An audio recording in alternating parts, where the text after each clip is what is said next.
Mga palangging, so good evening. So bago lang ko abot kay sa palengke.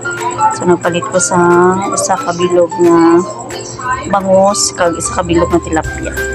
So I plan guys na ang half is sabawan and then ang half sa bangus kay paksiwan ako para for tomorrow and then karing tilapia pritohon ako para prito o sinabawan among sudan niya. So tatlo may magkaon. So na ako'y patula guys and then unsa ni karang ubos kamote.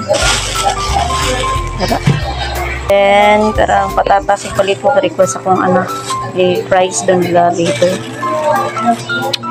So let's cook this one.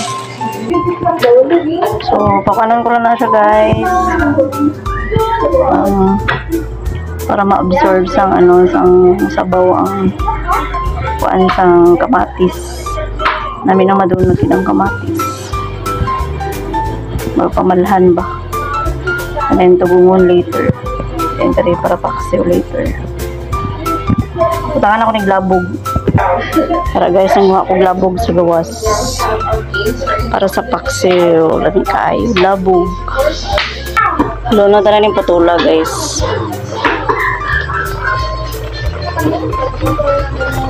Then wala luto kita dari guys kay magprito puta dari.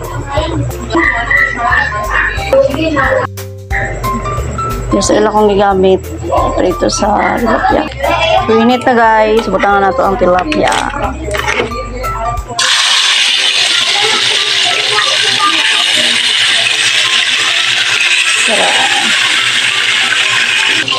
Ano na siya guys, murag na dunot na po ang kamatis, kung ano na to o ininit na tubig. Dunod na lang dahon guys.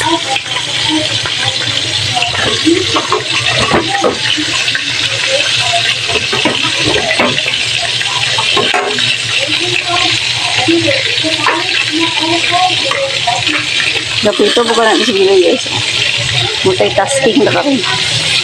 After ano kayo, magpaksiw ng punta. Luto na. Tinolang bangus. Balik ka na ito guys. Ang tilapia. Wow, ang bakit. Tingnan eh. Pare na guys, i-transfer ko lang siya sa bowl kay magluto na po ko o paksiyo na bangus para ugma ni siya guys, lutuan ko na daan. So muna akong bangus guys, so paksiyo na bangus, umatun sana basta salamin lang sa panglasa na so may labog na siya sa dalom guys, kami na siya tomorrow. So thank you for watching guys. So dalawa ka isda, so tatlo ko po tayo ako naluto. So ayan nga na sa mga mother guys, budget hanggang tomorrow hindi nga sundan. Bye, thank you for watching.